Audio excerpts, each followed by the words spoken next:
श्री स्वामी समर्थ. स्वामी भक्त पाहून दुर्लक्ष करू नका. आज स्वामी तुम्हाला काही महत्त्वाचा संदेश देऊ इच्छित आहेत. नीट लक्ष देऊन शांतपणे ऐका, अशी स्वामींची इच्छा आहे. स्वामी म्हणतात, अरे बाळा, तू फक्त विश्वास ठेव आणि चांगले कर्म कर. बाकी सर्व आमच्यावर सोड.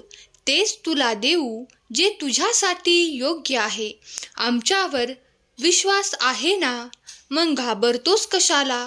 मी आहे ना तुझ्या पाठीशी. भिवू नकोस. प्रत्येक संकटात स्वामी शक्ती पाठीशी आहे. हे लक्षात ठेवून खंबीरपणे वाघासारखे सामोरे जा. बघ कसे संकट तुला घाबरून दूर पळून जाईल ते. स्वामी म्हणतात, मला माहीत आहे, कदाचित तू दुःखी आहेस. काही तुझ्या मनासारखं घडत नाही, पण तरीही तू खचू नकोस, दुःखी होऊ नकोस. माझ्यावर विश्वास ठेव. तुम्ही खूप अनमोल आहात. ही गोष्ट कधी विसरू नका. लक्षात ठेवा, जे भूतकाळामध्ये घडले त्याचा विचार करून येणारे भविष्य खराब करू नका. कारण आपल्याकडे खूप किमती गोष्ट आहे आणि ते म्हणजे आपले अनमोल आयुष्य. ते सुखात आणि आनंदाने जगा. बाळा, तुझा संसार सुखाचा होणार आहे, हा माझा आशीर्वाद आहे. माणूस म्हणून तू परिपक्व झाला आहेस. समर्थांचे परम बोल. भगवंताचे 6 गुण असतात. 1 ऐश्वर्य, 2 धर्म, 3 यश, 4 वैभव, 5 ज्ञान, 6 वैराग्य. हे 6 गुण सद्गुण आहेत. हे ईश्वराकडे असतात, म्हणूनच त्याला भगवंत असे म्हटले जाते. स्वामी महाराज हे साक्षात भगवंतच. पण हे सगुण म्हणजे तरी काय, ते आपण जाणून घेऊया. 1 सुख, समाधान, शांती आणि आनंद म्हणजेच ऐश्वर्य. 2 नीती, न्याय आणि कृपा, हा धर्म. 3 सर्वत्र सर्वकाळ कार्याची सिद्धी, हे यश.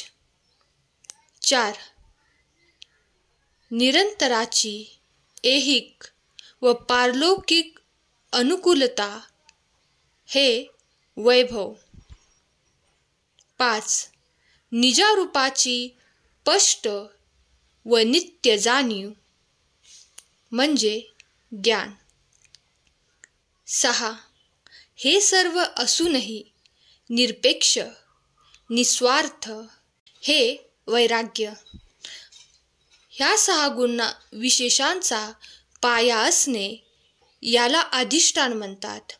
त्यावर सत्कार्याची उभारणी होते. हे अधिष्ठान देणारा भगवंत असतो. पूर्वजन्मातील कर्मे हे संचित असते.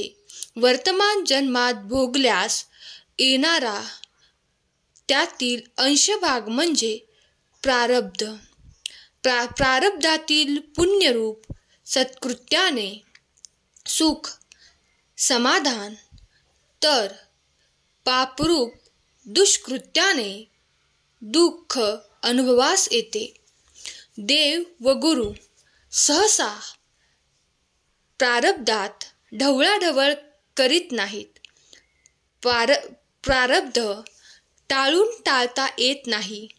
ते कालांतराने पुढे उभे ठाकतेच.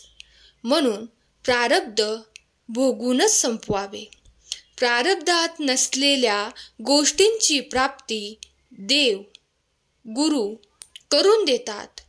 तेव्हा ती पुढील जन्मातून घेतलेली उधारी असते. सुखी जीवनासाठी स्वामी समर्थांची वचने. 1. भिऊ नकोस, मी तुझ्या पाठीशी आहे. 2. जो माझी न्यायभावाने भक्ती करतो त्याचा योगक्षेम मी स्वतः वाहतो. 3. आळशी माणसाचे तोंड पाहू नये. 4. शेत पिकवून खा आणि मिळेल त्यात संतुष्ट रहा. 5.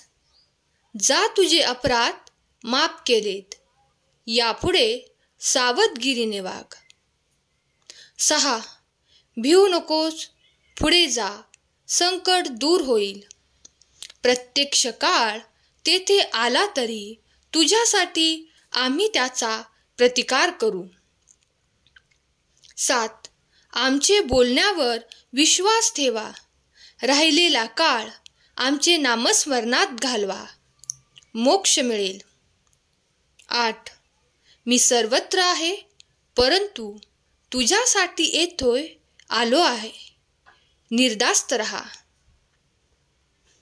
9. हम गया नहीं, हम जिंदा है. स्वामी समर्थ महाराजांच्या चरणी त्रिवार मुजरा. आजपासून आपण माझे माता पिता, गुरु, सर्व काही तुम्हीच आहात. आजपासून मला आपला शिष्य बनवून आपण माझे गुरु व्हावे व मला गुरुपदी लीन करावे व माझ्या सर्वार्थाने सांभाळ करावा. आपण माझे गुरु, सद्गुरु, परमगुरु, परात्पर गुरु, गुरुतत्व सर्व काही आपणच आहात. म्हणून आपण माझा शारीरिक, मानसिक, प्रापंचिक, आर्थिक, दैविक, आधिदैविक, भौतिक, आधिभौतिक, धार्मिक, आध्यात्मिक, परमार्थिक सर्वतोपरी सांभाळ करावा, अशी मी नम्रपणे पुन्हा त्रिवार मुजरा करून आपले चरणी प्रार्थना करीत आहे. स्वामी, संसाररूपी भवसागर तारून नेण्यासाठी माझे स्वयंभू शिवत्व जागृत करा. बाळांनो, जेव्हा तुमची परीक्षा घेतली जात असते तेव्हा खरं तर ती माझी परीक्षा असते. कारण जिथे विश्वास आहे तिथे मी आहे. तुझ्या प्रत्येक समस्येवर 3 उपाय नक्कीच असतात: स्वीकारणे, बदलणे आणि सोडून देणे. आता तू ठरव, तुला काय करायचे आहे. या जगात सर्वात सुंदर काही असेल तर ते म्हणजे माणसाचं माणसाशी असलेलं माणुसकीचं नातं आहे. बाळा, तू आमचा हात धरलेला असताना घाबरतोस कशाला? ज्याचा हात एकदा आम्ही पकडतो त्याला कधीच आम्ही एकटे सोडत नाही. स्वामींचा आशीर्वाद घेण्यासाठी खरा स्वामी भक्त टाईप करा.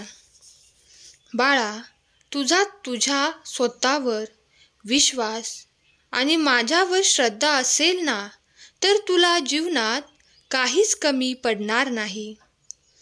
माणूस सगळं काही विसरतो, पण मिळालेली वागणूक कधीही विसरत नाही. म्हणून आपल्याकडून दुसऱ्यांना नेहमी आदरयुक्त वागणूक दिली पाहिजे. तू डगमगू नकोस, साथ द्यायला आम्ही नेहमी तुझ्या सोबत आहोत.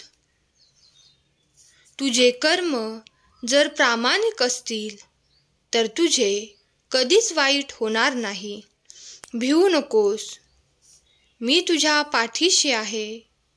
तुमच्या समोर गोड आणि तुमच्या पाठीमागे वाईट बोलणाऱ्या लोकांपासून सावध राहा, कारण हेच लोक तुमचे छुपे शत्रू असतात. ते समोरून नाही तर पाठीमागून वार करतात. निराश होऊ नकोस, चमत्कार हा शेवटच्या क्षणी सुद्धा होऊ शकतो. विश्वास ठेव. ज्या दिवशी तुमच्यासाठी मूडपेक्षा तुमचं काम जास्त महत्त्वाचे असेल, त्या दिवशी तुम्हाला यशस्वी होण्यापासून कोणीही थांबवू शकत नाही. बाळा, जीवनात कोणतेही वळण आले तरी स्थिर राहा, कारण स्थिर मनातच माझे प्रतिबिंब दिसते. देवाने तुझी साथ सोडली नाही. देव तुझ्यासाठी कायम सोबत राहील. देव म्हणतो, जेव्हा काहीही शक्य वाटत नाही तेव्हा मी मार्ग शोधीन. मी तुला पुन्हा उभं करीन. मी तुला मजबूत करीन. मी तुझ्या आशावादाचे कारण सांगेन. बाळा, मी तुझ्यावर प्रेम करतो. आजचा हा संदेश शेवटपर्यंत ऐकल्याबद्दल धन्यवाद. श्री स्वामी समर्थ. जय जय स्वामी समर्थ.